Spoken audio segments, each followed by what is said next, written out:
পরম প্রেমময় শ্রী শ্রী ঠাকুর অনুকূল চন্দ্রের শ্রীহস্ত লিখিত সত্যানুসরণ গ্রন্থ থেকে পাঠ। অনুতাপ করো, কিন্তু স্মরণ রেখো যেন পুনরায় অনুতপ্ত হতে না হয়। যখনই তোমার কুকর্মের জন্য তুমি অনুতপ্ত হবে, তখনই পরম পিতা তোমাকে ক্ষমা করবেন। আর ক্ষমা হলেই বুঝতে পারবে তোমার হৃদয়ে পবিত্র সান্ত্বনা আসছে, আর তা হলেই তুমি বিনীত, শান্ত ও আনন্দিত হবে। যে অনুতপ্ত হয়েও পুনরায় সেই প্রকার দুষ্কর্মে রত হয়, বুঝতে হবে সে সত্তরই অত্যন্ত দুর্গতিতে পতিত হবে। শুধু মুখে মুখে অনুতাপই নয়, ও আরো অন্তরে অনুতাপ আসার অন্তরায়।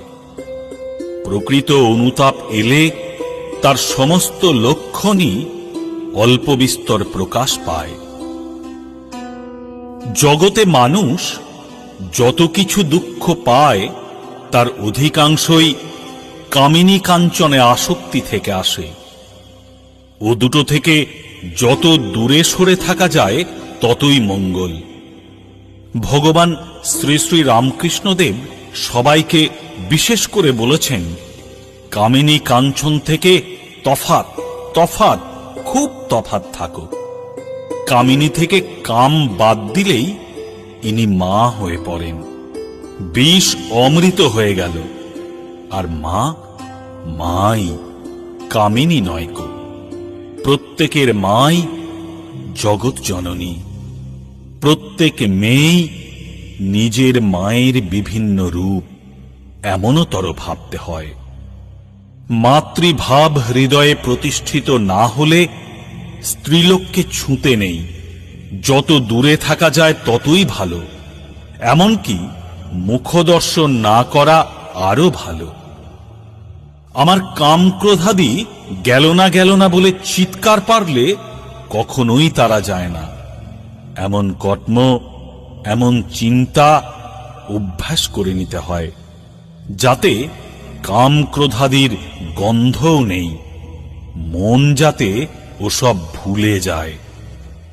মনে কাম ক্রোধাদির ভাব না এলে কি করে তারা প্রকাশ পাবে? উপায় উচ্চতর উদার ভাবে নিমজ্জিত থাকা। সৃষ্টিতত্ত্ব, গণিতবিদ্যা, রসায়ন শাস্ত্র ইত্যাদির আলোচনায় কামরিপুর দমন হয়। কামিনী কাঞ্চন সম্বন্ধীয় যে কোনো রকম আলোচনাই ওতে আসক্তি এনে দিতে পারে। ওসব আলোচনা থেকে যত দূরে থাকা যায় ততই ভালো। সংকোচী দুঃখ আর প্রসারণী সুখ। যাতে হৃদয়ে দুর্বলতা আসে, ভয় আসে, তাতেই আনন্দের খাঁকতি, আর তাই দুঃখ। চাওয়াটা না পাওয়াই দুঃখ। কিছু চেয়েও না, সব অবস্থায় রাজি থাকো। দুঃখ তোমার কি করবে? দুঃখ কারো প্রকৃতিগত নয় গো। তাকে ইচ্ছে করলেই তাড়িয়ে দেওয়া যেতে পারে। পরম পিতার কাছে প্রার্থনা করো, তোমার ইচ্ছাই মঙ্গল। আমি জানি না কিসে আমার মঙ্গল হবে। আমার ভিতরে তোমার ইচ্ছাই পূর্ণ হোক, আর তার জন্য তুমি রাজি থাকো, আনন্দে থাকবে। দুঃখ তোমাকে স্পর্শ করবে না। কারো দুঃখের কারণ হয়েও না, কেহ তোমার দুঃখের কারণ হবে না। দুঃখ একরকম ভাব, সুখও একরকম ভাব। অভাবের বা চাওয়ার ভাবটাই দুঃখ। তুমি জগতের হাজার করেও দুঃখ নষ্ট করতে পারবে না, যতক্ষণ তুমি হৃদয় থেকে ওই অভাবের ভাবটা কেড়ে না নিচ্ছ। আর ধর্মই তা করতে পারে।